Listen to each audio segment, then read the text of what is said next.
Vamos. Presidente, gracias por recibirnos, ¿eh? ¿Qué tal, Luis? Un gusto enorme. Bueno, ¿cómo se siente después de lo de anoche?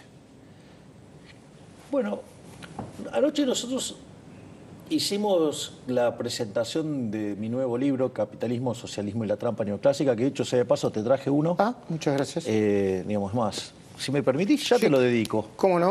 Mientras tanto yo sigo preguntando. ¿Fue la presentación de un libro? ¿Fue un show? Mucha gente lo pudo haber sentido de diferentes maneras. Pero ¿cómo lo siente Mira, el protagonista? Y gracias por la dedicatoria. Gracias por la dedicatoria primero. ahora que vamos a hacer No. la cosa bien. Sí, de a una. Y sí, tío, todavía tengo algunas restricciones físicas del cuerpo humano. Bueno, Gracias, muchas gracias. Luis. No, muchísimas gracias. Muchísimas gracias. A ver, nosotros teníamos planeado hacer la presentación del libro en la Feria del Libro. La sala de José Hernández nos parecía un poco chiquita. Las veces que nosotros hemos ido, ese lugar siempre quedó muy chico. Quedaba mucha gente haciendo cuadras y cuadras de cola. Entonces habíamos pedido ir a lo que es la pista del predio, ¿no? Digamos que es un lugar más grande.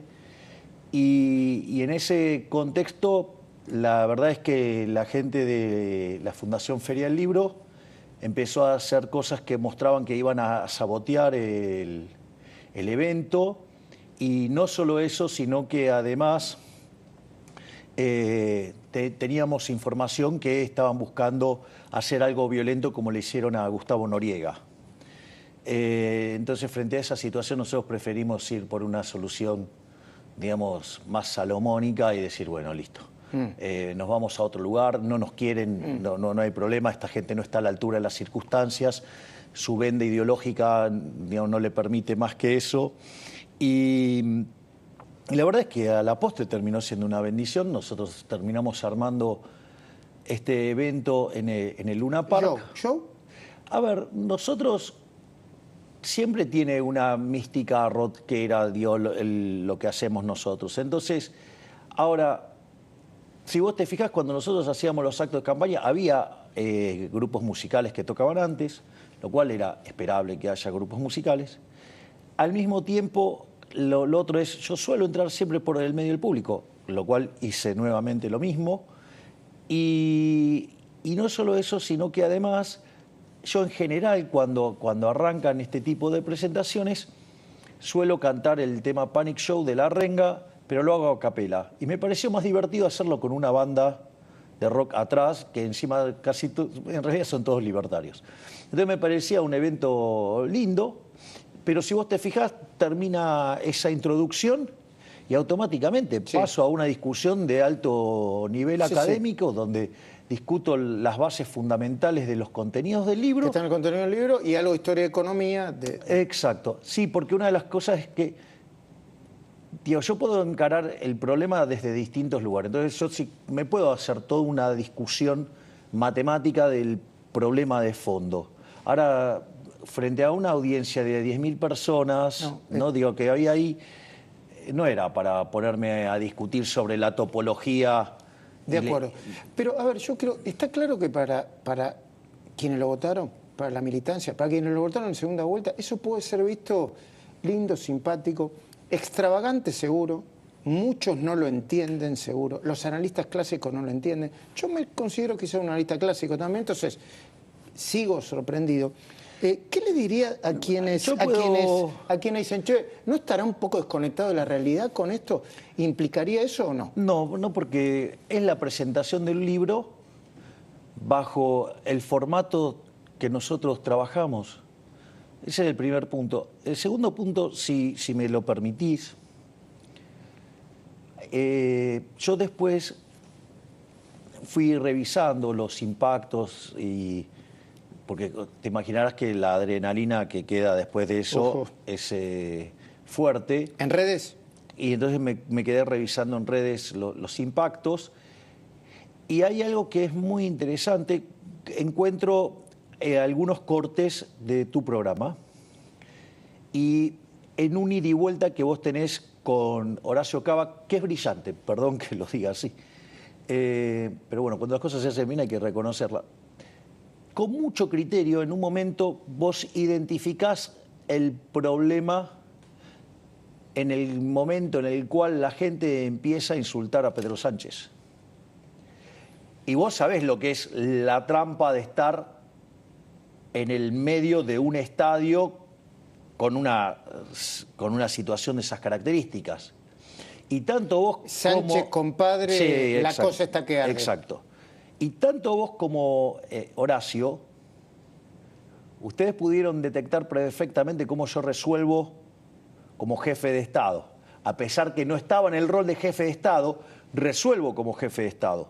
Y después, en otra circunstancia, también resuelvo como jefe de Estado, que es el caso cuando el público empieza a pedir por meter presa a Cristina. Nuevamente respondo como jefe de Estado. ¿Por qué lo hago? Porque fíjate esto, lo que digo es, yo cantaría con ustedes. O sea, ahí pongo mi ley persona. Pero consciente que sigue siendo un jefe de Estado. Pero soy jefe de Estado y no me puedo meter en otro poder. Bueno, pero yo voy más allá todavía. Voy hacia a un jefe de Estado Lo que digo es lo siguiente, Luis. Yo fui a hacer una presentación de libro, pero en ningún momento olvidé las restricciones que me implica ser un jefe de Estado. Ayúdame a entender más. Emocionalmente va a haber mucha gente que la está pasando mal, pobreza, hambre. Los datos, el dólar a 1.300, pues hablaremos del dólar, por favor, presidente. Sí, claro. 50% de pobreza no provocada por este gobierno, lo decimos todos los días.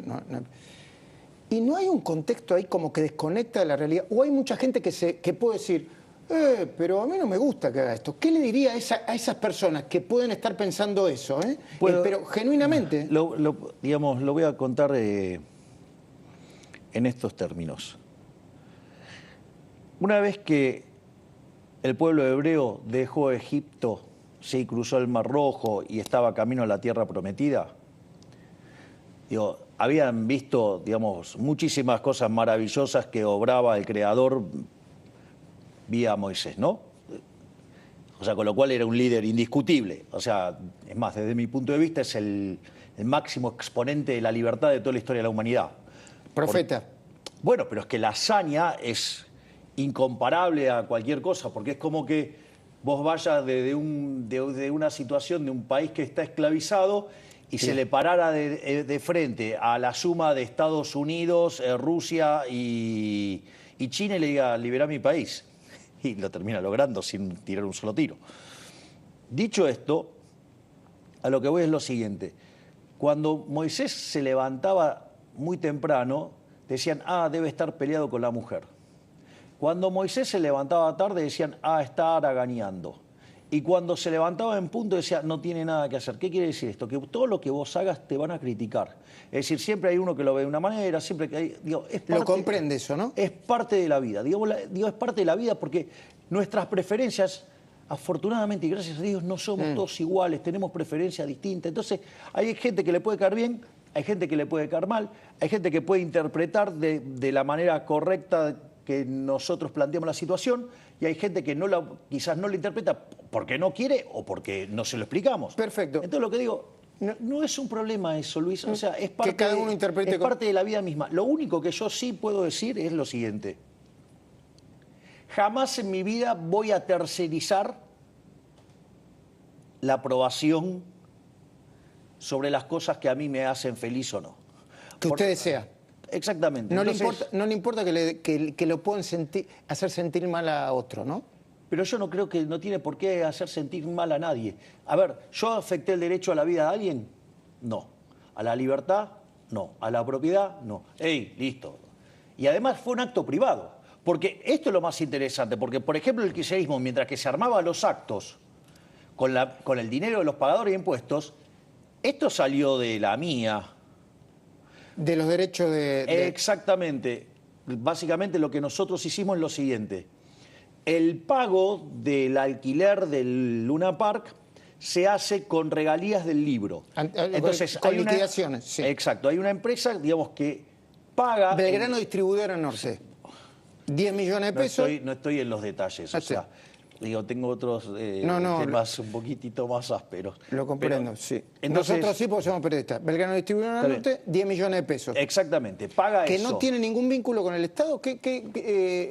No conozco los detalles, digamos, Ok. pero lo que digo es, van, pagan ese monto y como contraparte yo les cedo los derechos del libro y Planeta le liquida a a esta empresa los ejemplares. lo que se va generando Sí. por vender libros, Entre el 10 y el 15% del precio de tapa, depende de lo que haya negociado el autor. y a partir de ahí, una vez que se paga, después los derechos se me empiezan a pagar a mí de nuevo.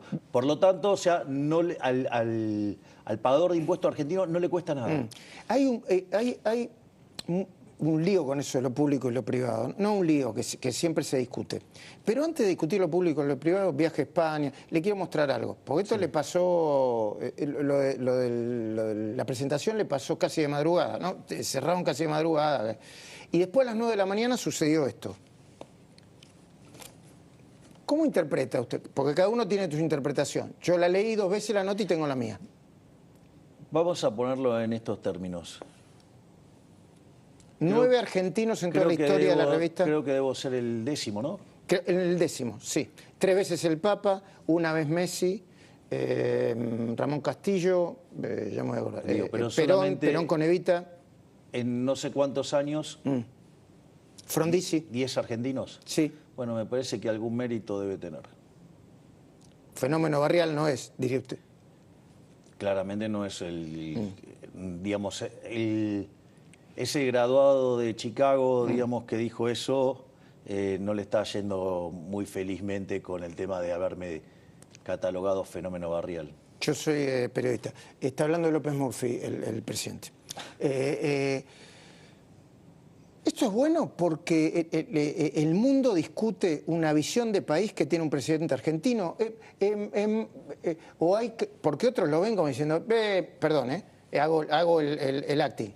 Milei, arreglar, primero bajame la inflación, que crezca la economía, bajar el dólar. Sería divertido que yo te cuestionara el acting. No.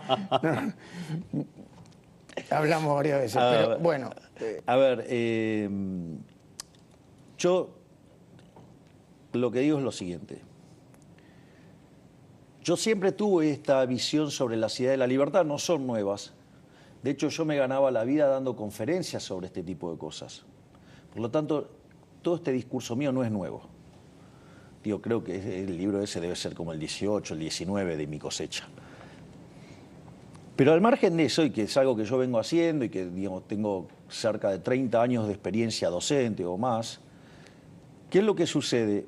Yo esa batalla cultural siempre la di desde un lugar ajeno al poder. Y ahora, estando en el poder, sigo dando la batalla cultural. Y lo que hice es trasladar esa batalla cultural al resto del mundo. Obviamente que el primer gran impacto de esto fue cuando, por ejemplo, hice la nota con Tucker Carlson. Pensemos que ese reportaje lo vio más de 500 millones de seres humanos. Sí, es sí. la nota más vista en la historia de la humanidad. O sea, le ganó a la de Trump, que tenía un récord de 250 millones. No solo eso, sino que además, después fui a Davos y básicamente revolucioné, digamos, todo Davos con los comentarios. Es decir, volví a alertar sobre los riesgos de las políticas de intervencionismo, del estatismo y cómo eso conduce al socialismo y cómo eso deteriora la calidad de vida de los países. Y en ese mismo contexto después di la charla en Washington en CIPAC, donde la complementé técnicamente. Entonces, en realidad es algo que al mismo tiempo que yo planteo un debate a nivel internacional, que es un debate súper candente, al mismo tiempo muestro por dónde va Argentina. Y la visión argentina es tan pro mercados, es en favor de la libertad, que genera mucho atractivo en los empresarios. Yo me he reunido 2 veces Con Elon Elon Musk, que es el empresario más importante del mundo. Es más, Y los críticos dicen, pero que venga a poner Tesla, además de reunirse con el presidente. bueno, está bien, pero... No debe ser de la noche a la mañana, yo supongo. Exactamente, digamos, habría que explicarles que no hay saltos discretos de esas características. No es que va a poner y después va a hablar conmigo. No, primero va a querer hablar conmigo. Y no es el único empresario. Entonces, hoy una de Vas las... a reunir con Zuckerberg, ¿no? Exactamente, sí. Nosotros estamos viajando ahora a fin de mes a San Francisco y vamos a estar reunidos con grandes exponentes de empresas tecnológicas, y porque básicamente queremos hacer de Argentina el cuarto polo de inteligencia artificial en el mundo. Entonces, claramente, yo digo, en este momento he mutado la agenda no solo en hacer exposiciones, sino que además lo que sirve es para mostrar a Argentina y que se hable de Argentina todo el tiempo. Argentina había caído en la intrascendencia total. Entonces, más allá de eso, de poner a Argentina de vuelta en el mundo, poner a Argentina en la discusión, obviamente que utilizo todas esas tribunas para después contactarme con empresarios y traerlos al país. Bueno, ¿qué pesa más en su ánimo? El ser la tapa del Times con una buena foto, dicen la mayoría, ¿no? Una buena foto, o... Porque si soy yo, digamos, me tenés enfrente. No, pero los libertarios dicen, yo leo el Resis, es la mejor foto que le sacan, es entusiasmo, ¿no? Alguna de las cosas que dicen... No, lo que pasa es que a algunos, le cuento, toman fotos mías y hacen tapas deformándolas. Bueno, no llegué a eso. Parte el texto que dice, un radical que sacude al mundo, un radical pero que también es un populista de derecha, un radical que tiene ataques de furia. Sí, hay muchas cosas. A ver, vamos por partes. Si la leyó, si no...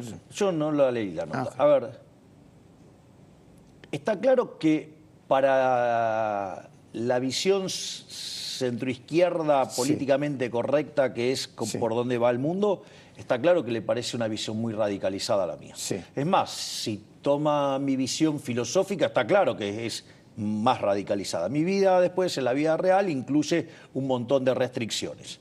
Esto es cuando yo digo, sí, filosóficamente soy anarcocapitalista, estoy a favor del autogobierno, pero todavía no en la podemos vida salir real, del cepo. Digo, claro, todavía, digamos, o sea, estoy luchando para que esto se parezca al liberalismo clásico. Sí. Ese es el primer punto, con lo cual, digamos, que me pongan esa etiqueta no me preocupa porque, digo, primero, ¿quién me la pone? O sea, porque habla también mucho del que le pone la etiqueta. Después, otras cosas ¿qué otra más me dijiste? No, populista de derecha. Lo de populista de derecha. Con ataques de furia. No, esto es interesante, porque la interpretación de populista de derecha es que, ojo que en inglés la interpretación de las palabras son distintas. Por ejemplo, un liberal en Estados Unidos no es un liberal, es un socialdemócrata. Sí, eso va. Es decir, entonces los liberales entran en la categoría de los conservadores o directamente en los liberales libertarios. Es decir, no entran entonces, lo mismo pasa con la definición de populista de derecha. Tiene que ver con hacer popular la derecha, no ser populista en la lógica que lo miramos. Aún así,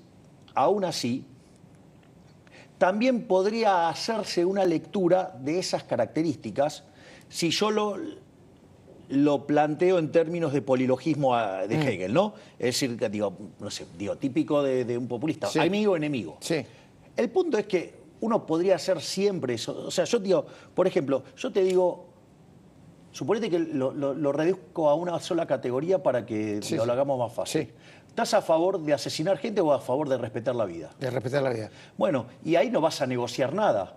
Y entonces sí, ahí tenés un amigo o enemigo. Pero no es que es amigo o enemigo por una forma de construcción política, sino que en realidad lo que vos vas a hacer es determinar un conjunto de valores morales en los que estamos de acuerdo y decimos, bueno, yo estoy en contra del robo, estoy en contra del asesinato.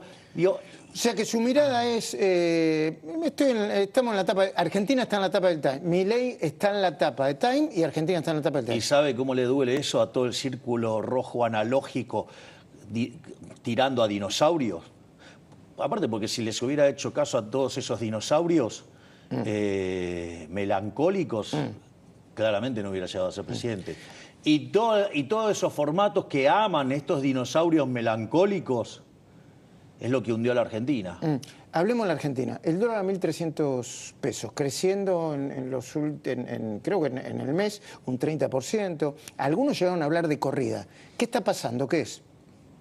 Claramente no es una corrida. Porque si hubiera una corrida, el Banco Central tendría que estar vendiendo dólares y todos los días compra un montón de dólares. Por lo tanto, no mapea con eso. Aparte, digo, es una situación bastante histérica, ¿no? Porque antes había un problema de atraso cambiario, ahora hay un problema de corrida. El Club de los Evaluadores decía que... Pero el precio del dólar aumenta, el valor del peso se deprecia. Eso es verdad. Pero lo que uno tiene que hacer es mirar qué condiciones están sucediendo. Hay dos formas de interpretarlo. Con el mismo instrumento analítico, y desde mi punto de vista hay una que está mal y hay una que está bien.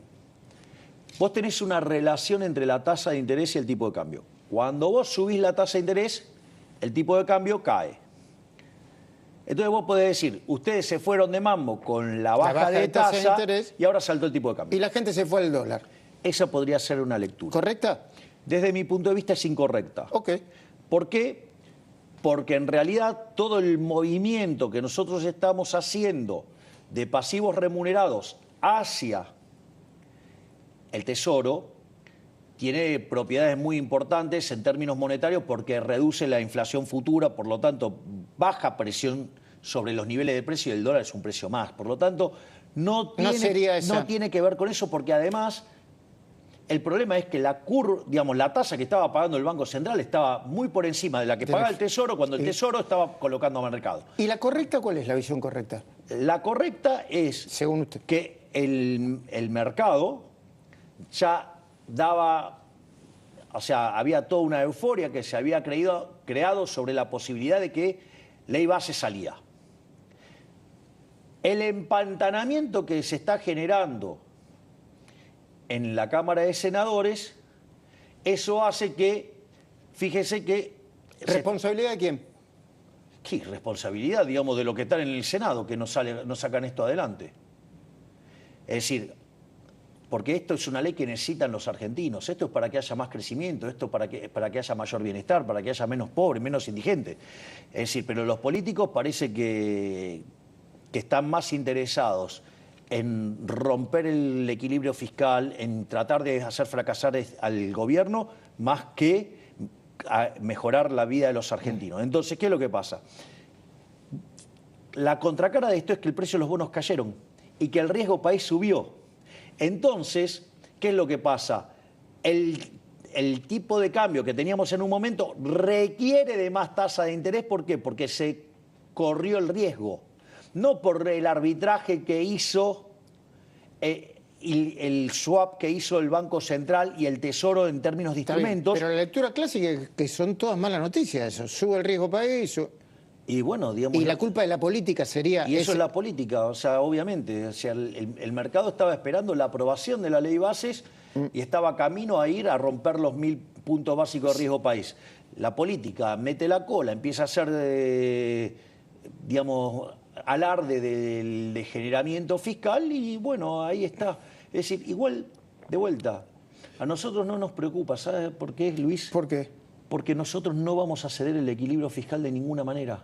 Es decir, nosotros morimos con las botas puestas, nosotros no vamos a resignar el equilibrio fiscal. Entonces, pero, ¿me puede generar un contratiempo? Sí. ¿Me puede generar alguna Pero entonces es contratiempo? Sí. Es contratiempo. Porque yo sigo su razonamiento, lo estoy siguiendo con mucha dificultad porque sabe que no soy economista.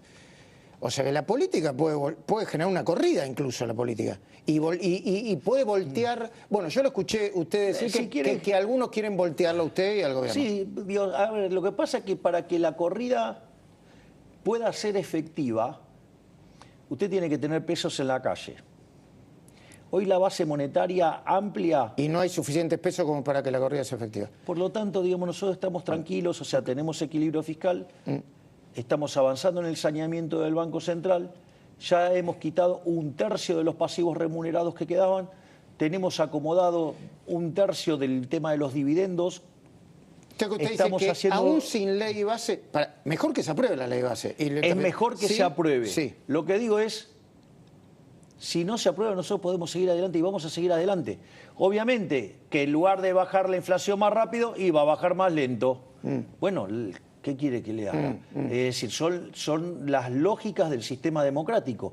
Es decir, hay un montón de políticos que no quieren que le vaya bien a la Argentina, porque si le va bien a la Argentina, implica un fracaso en lo que pensaron durante toda su vida.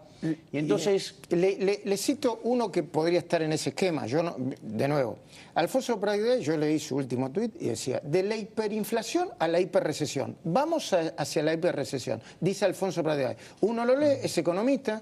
A mí lo que primero me da ganas es llamarlo. ¿Cómo hiperrecesión? Perdón, la caída de actividad es fuerte también, ¿no? Está bien, está bien. A ver, vamos por partes, Luis. Voy a hacer un punto sobre Prat Guy. Yo fui muy crítico de Prat Guy cuando él, Presidente cuando él estaba a cargo ministro de Hacienda. del Ministerio de Hacienda de con Macri. Mauricio Macri. Digo, él es el campeón del gradualismo, yo no creo en el gradualismo y no comparto las posiciones de Prat Guy. Pero no me puedo quejar, digo, porque él piensa distinto, digo, la vida es eso, la vida es eso. Entonces, él la ve de manera distinta. Con lo cual, digo, está en todo su derecho de decir eso. Está en todo su derecho de decir eso. Creo que está haciendo un cambio personal, ¿eh? Porque antes, si yo le preguntaba por un Prat Guy, lo sacudía, pero está bien. Lo máximo que dijo fue el campeón del gradualismo. Bien, pero Luis, a ver, cuando estamos discutiendo en términos técnicos a mí me encanta. Claro. Ahora, si usted me agrede con falacias ad hominem, si usted me agrede con falacia del hombre de paja, si usted responde. Usted inventa cosas sobre mí, yo voy a reaccionar. Sí. O sea, yo no me voy a quedar quietito. Si no, pregúntele al señor Pedro Sánchez. Dicho esto, entonces, en la visión de Prat Guy, digo, es alguien que dice que su libro de cabecera es la teoría general. Yo desprecio ese libro. Por lo tanto, digo, nada que... Pero recesión hay y baja actividad. Pero claro que lo hay. Luis, a ver... ¿Y sabían ustedes que esto iba a Pero Luis, nosotros cuando asumimos, lo contamos, dijimos, mire, nosotros tenemos este desequilibrio. Tenemos un desequilibrio de déficit gemelo de 17 puntos del PBI. Digo, un disparate. 15 eran de déficit fiscal. Nosotros vamos a hacer un ajuste fiscal que vamos a ir a déficit cero. Cuando usted hace un ejercicio de estabilización de estas características, donde aumenta el ahorro, si no aumenta la inversión, vamos a ir a una recesión. Y eso nosotros lo dijimos. ¿Por qué? Porque la confianza sobre Argentina era cero. Ahora, ¿teníamos alternativa? No, no teníamos alternativa, porque ¿con qué íbamos a financiar el déficit fiscal? Igual yo soy partidario del shock. Todos los programas gradualistas salieron mal, todos los programas de shock sacando del 59 salieron bien. Entonces, pero un poquitito está metido cuando estabiliza las tarifas y no vuelve a ajustar las tarifas de gas y de luz, está haciendo, no sé si un poco... Perdón, lo puedo contar. Yo lo planteo en términos técnicos. No, pero me parece perfecto, Luis, está perfecto que lo plantees. Entonces, en ese sentido lo que digo es, nosotros iniciamos el ajuste, generamos mucho ahorro. Nosotros, de inicio, el ajuste fiscal en el Tesoro de inicio fue de 7 puntos del PBI. Necesitábamos hacer 5, hicimos 7. En esa dinámica no existe el fine tuning, o sea, la sintonía fina no existe. Y en el Banco Central, que recibimos 10, ya lo bajamos a 2. O sea, con lo cual metimos 15 puntos de ajuste. Ahora lo que estamos tratando de hacer es terminar con el déficit cuasi fiscal, o sea, el del Banco Central, y estamos recomponiendo partidas del Tesoro para, digamos, estar en... Y además tenemos planeado bajar impuestos, que eso es una cosa que nosotros la tenemos en carpeta. Pero no va a suceder ahora. Bueno, depende. Si sale la ley base, sí, digamos, podemos empezar a bajar el impuesto país. Entiendo. Quería terminar con la idea, pero sí. Entonces, no es que nosotros dijimos que esto no iba a pasar. Dijimos que iba a pasar. Y además dijimos, el primer trimestre va a ser tremendo. Y de hecho están llegando los números del primer trimestre y son durísimos. Y también que dijimos que era probable que... Esto es la baja actividad del 8-7%, lo que está expresando la última. Sí, lo que estamos viendo es justamente los efectos de haber estabilizado. Ahora, ¿cuál era la alternativa? La alternativa que era seguir haciendo kirchnerismo, déficit fiscal financiado con emisión monetaria. A mí no me pregunte porque yo no sé cuál es la alternativa. A ver, 54% de inflación mensual mayorista teníamos en diciembre. Eso anualizado da 17.000. Ya la bajamos a 3,4%. vamos. Es decir, si nos hubiéramos ido a la hiper, no solo que la caída en la actividad hubiera sido mucho más alta, sino que en realidad lo que hubiera implicado en términos de desastre monetario, hubiéramos sido una situación donde hubiéramos tenido 95% de pobres y 60% de indigentes. Bueno, pero ahora, digo, siempre hay que... por ¿Comparado supuesto, con qué? Está bien. Eso en la macro, uno lo entiende y lo entiende todo el mundo. Y de hecho mucha gente lo entiende, por eso, entre otras cosas, sigue teniendo el apoyo que tiene. Ahora, hay un montón de gente, y esto no es ni populismo, ni progresismo de izquierda, que está complicada, que no llega, que pagar la factura, que pagar los impuestos, y con el salario o con el ingreso jubilatorio que tiene, lo deja mal. Hay millones de argentinos. Para esos millones de argentinos, ¿qué tiene para decirle a esos millones de argentinos, presidente? Bien. Si usted se... A esos, ¿eh? Si te fijas, Luis, en los últimos 2 meses...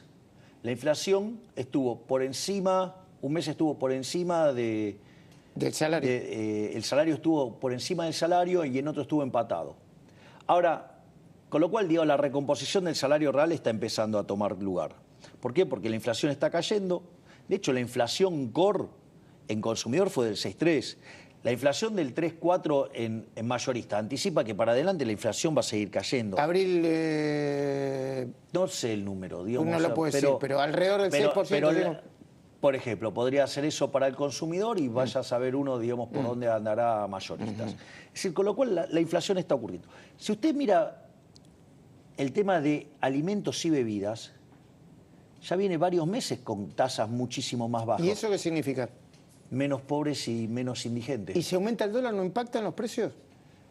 Depende, digamos, de la característica de lo que está haciendo que suba el dólar. Es decir, porque también puede ser... ¿Usted cree que no? A ver, si yo tengo la cantidad de dinero fija, supongamos, entonces tengo un cambio de precios relativos. Entonces, ahora sí, no es una caída, salvo que haya una caída generalizada de la demanda de dinero. Entiendo. Y no es lo que está pasando, porque una de las cosas que, como nosotros lo estamos manejando con mucho cuidado. Cuando uno tiene tipo de cambio fijo, se simplifica mucho el tema de emitir contra demanda de dinero, porque la gente que quiere dinero vende los dólares y se acabó. Cuando usted no tiene tipo de cambio fijo, la forma en la cual usted acompaña la demanda de dinero es bastante más compleja. Nosotros tenemos algunos mecanismos que nos hacen emitir dinero de manera endógena, ya sea los puts o la deuda. Como los remunerados, exacto.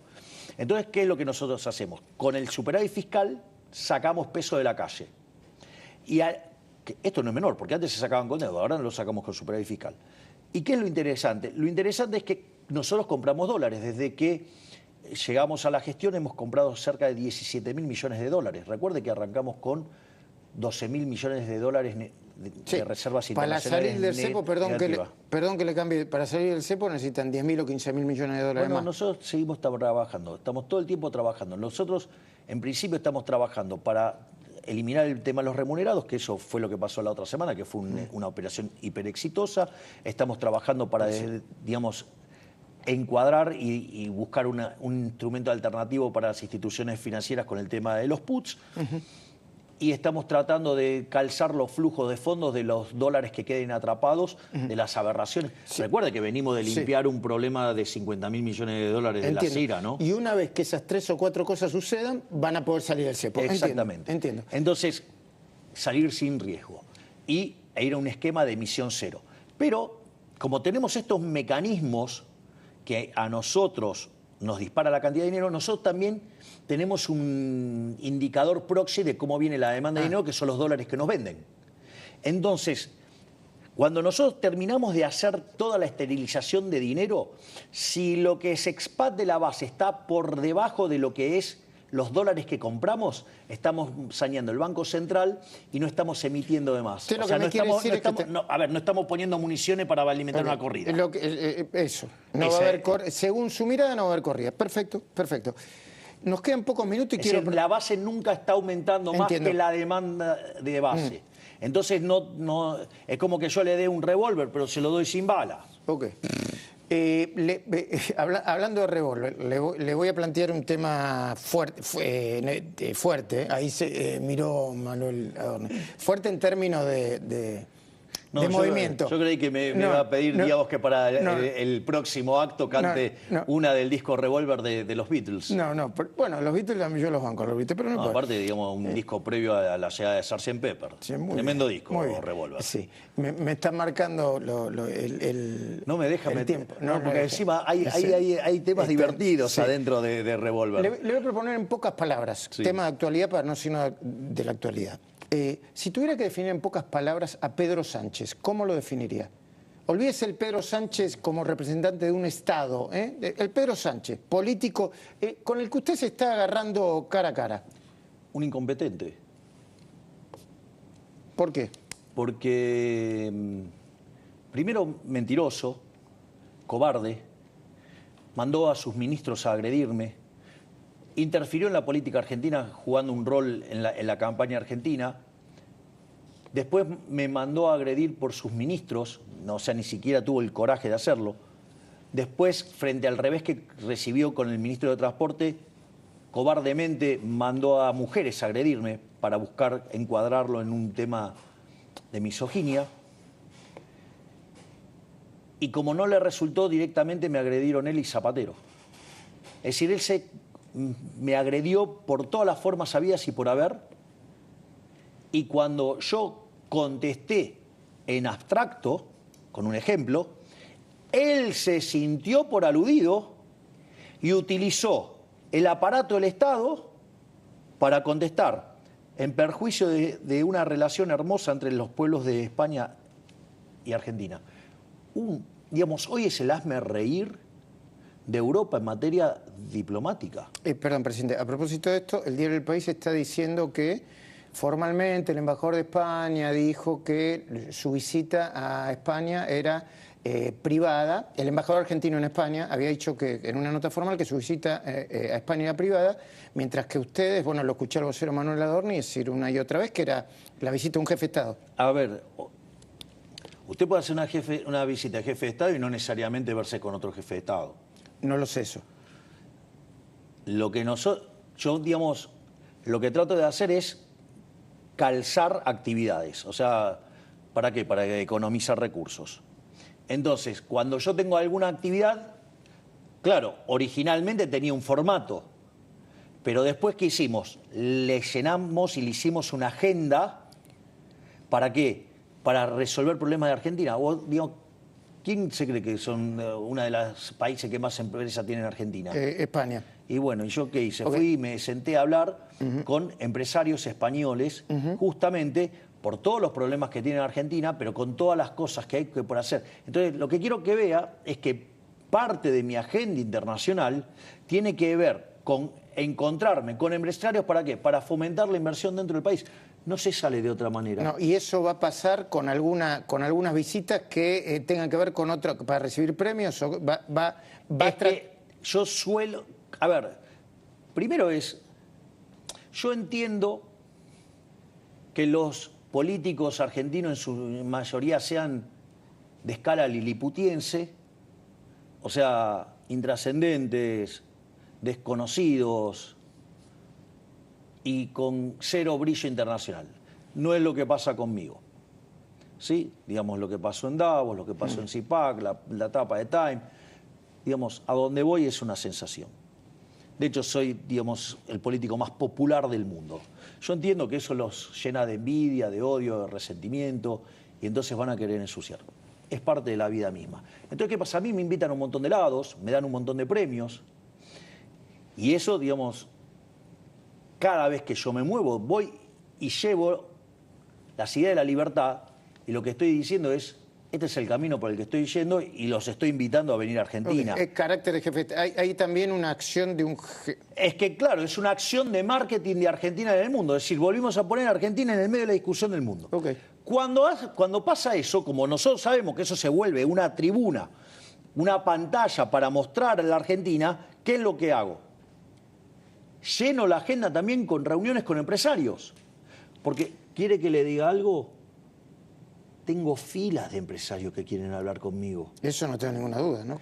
Bueno, todos los presidentes, y yo supongo que en el momento... Te puedo asegurar que antes no pasaba esto. Ok. O alguno de los últimos 20 años vio a alguien de la talla de Elon Musk. O alguien estuvo, digamos, mano a mano con Milken. O alguien cosechó, digamos, los elogios de Druckenmiller. Vamos. En pocas palabras, Fernando Espinosa y el silencio de un montón de gente frente a una causa donde está procesado por abuso sexual simple. Otro de los escándalos de doble vara del kirchnerismo. De repente no tienen problemas de perseguir gente inventándoles cosas, y cuando aparecen los de la línea de ellos haciendo verdaderamente cosas aberrantes, protegen. Entre otros, Axel Kicillof, que es el gobernador. Obviamente, bueno, es cómplice de estas locuras. Es decir, pero bueno, es la doble... Defina en pocas palabras, perdón. Es la doble vara kirchnerista. Defina en pocas palabras al gobernador de la provincia de Buenos Aires, Axel Kicillof. Un incapaz superlativo. Digo, cuesta encontrar a alguien tan incapaz. Gobierna la provincia más grande de la República Argentina. Y lo mal que lo hace. No le alcanzan los recursos y va y pone recursos en otras provincias. Es decir, tiene la provincia dinamitada. Manda a los patrulleros. Y manda recursos, o sea, y es una cuestión tremenda el problema de inseguridad de la provincia de Buenos Aires. Se da el lujo de mandar patrulleros a otra provincia. O sea, empieza a hacer campaña electoral ahora, dejando de indefensos a los bonaerenses. Es un irresponsable. ¿Qué quiere que le diga? No importa, no se haga problema. Digamos, no solo que le vamos a ganar el 25, sino que en el 27 nos vamos a quedar con la provincia de Buenos Aires. Juan Grabois, que acaba de decir, no tienen plata tienen energía para denunciar, pero no tienen plata para repartir a la gente que necesita. Mentira. Mentira. Lo que pasa es que le cortamos la plata a los delincuentes. Tío, hay un dicho que dice, donde hay un kirchnerista, donde usted toca un curro, hay un kirchnerista pataleando. Bueno, es eso. ¿Lo pone en ese espectro Juan Grabois? Y al menos todo esto estaría mostrando que está bastante comprometido. En pocas palabras, Beliboni, muy activo en las últimas horas. Delincuente. En pocas palabras, Cristina Kirchner. La jefa de la banda y que va camino a la cárcel. En pocas palabras... Tío, según la justicia. La justicia, ¿no? Digo de vuelta, porque no es algo que depende de mí. En pocas palabras, Martín Lustó, que está muy activo en el Senado y en la discusión por determinadas leyes. Me parece que perdió la brújula. En pocas palabras, Alberto Fernández, que acaba de escribir una columna en El País sobre su actuación en España y el conflicto con Pedro Sánchez. La verdad es que un fracasado que hizo todo mal como él, casi que el modelo debería ser hacer todo lo opuesto que él diga. Así que si él me critica, le diría que me está avalando por poco. Esta entrevista, ya está llegando a su final, tuvo muchas colaboraciones de audiencia, de gente a la que yo le pedí que mandara las preguntas. Filtramos la mayoría. Ah, qué bueno. Sí, y yo se las fui trasladando. Una diputada, Graciela Ocaña, me trasladó esta pregunta y me dijo, yo creo que el presidente podría eliminar algunas jubilaciones de privilegios, no todas, por el tema de los derechos adquiridos, porque algunas están mal dadas y se pueden ir en recurso a la Corte. Me nombró la de Isabel Perón, la de Guido y la de Cristina Kirchner. Si la señora Ocaña tiene... Y la de Alberto Fernández, perdón, por diferentes motivos. Si la señora Ocaña tiene esos elementos para hacer eso, que yo le recibo el trabajo junto a la ministra Petovelo, porque ANSES depende de capital humano, y nosotros no tenemos problemas en avanzar. Entiendo que le mandó parte de ese material a ANSES, ¿eh?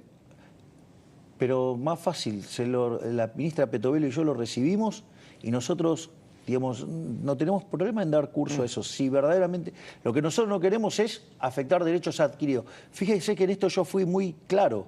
Es decir, yo renuncié sobre mi jubilación de privilegio a partir de mí.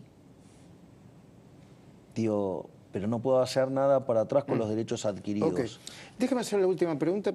Es decir, no puede ser una disputa personal, de letra chica. Porque la de Alberto Fernández también tiene, porque dicen que la estaba recibiendo cuando su domicilio estaba reclamando cuando su domicilio está en España. Yo lo que quiero decir es lo siguiente. Que no sea una cuestión de discusión de letra chica. Ni personal. Que implica, digamos, una cuestión personal. Es decir, o sea, yo, de vuelta, porque lo que quiero decir es lo siguiente. No estamos acá para cometer abusos sobre nuestros adversarios políticos. Por enemistad política. Entonces, claro, exacto. Entonces, si podemos probar que está mal, usted sabe que yo no tengo problema de ir al hueso. Pero que no sea un problema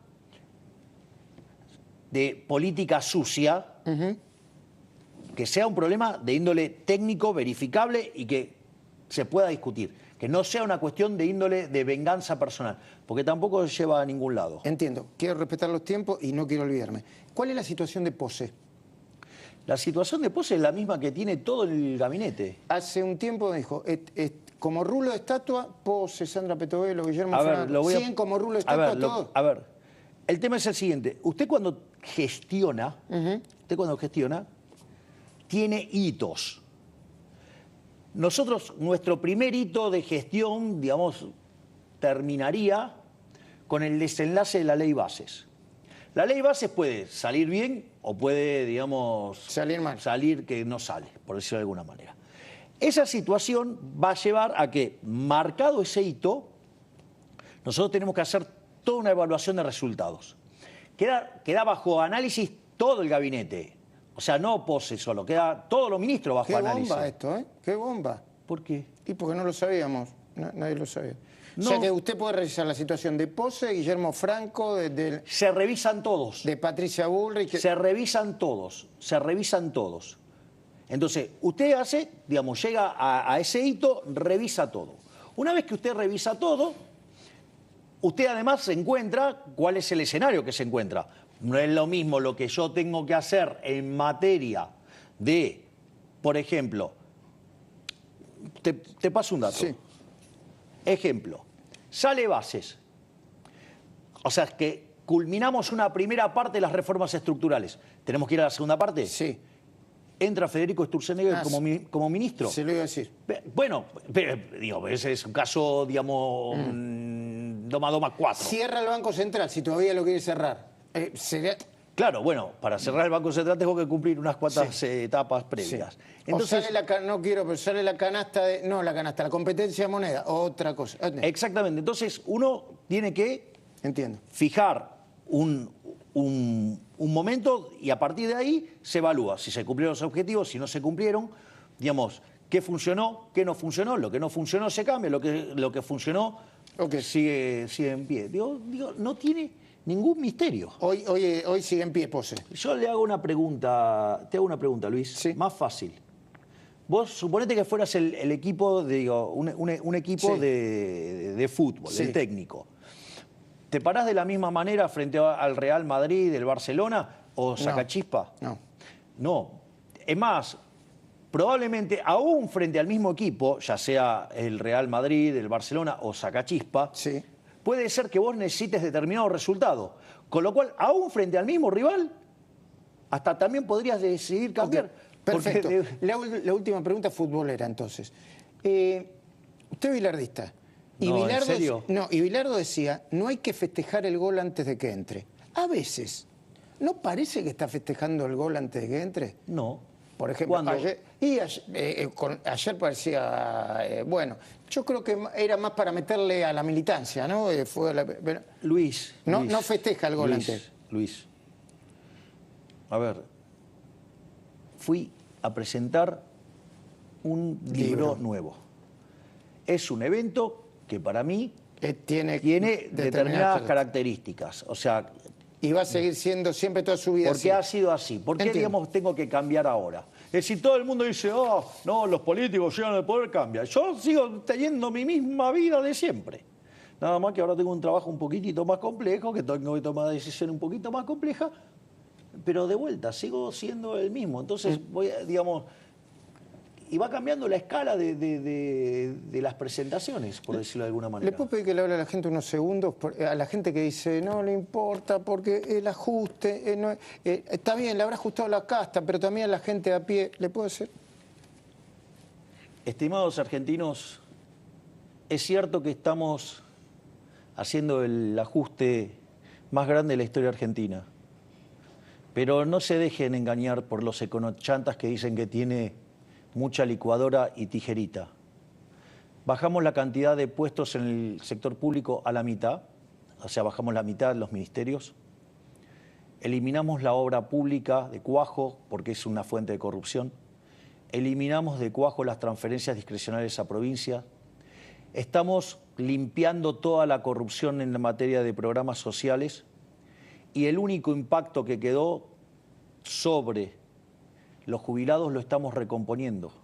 No solo eso, porque como la inflación está a la baja y los salarios y las jubilaciones vienen moviéndose con la inflación pasada, en términos reales las jubilaciones están ganando. Y si lo ponemos en términos de alimentos, están ganando muchísimo más. Por lo tanto, ya hemos encontrado el piso. Estamos para empezar a salir. Si la política no sigue metiendo palos en la rueda, Argentina va a empezar a despegar. Y les digo más, quiere decir que de ese ajuste que va a terminar siendo en el año de 5 puntos del PBI, el único impacto sobre el sector privado de manera directa termina siendo de 0,4% del PBI. No, es decir, que más del 90% del ajuste recayó en la política.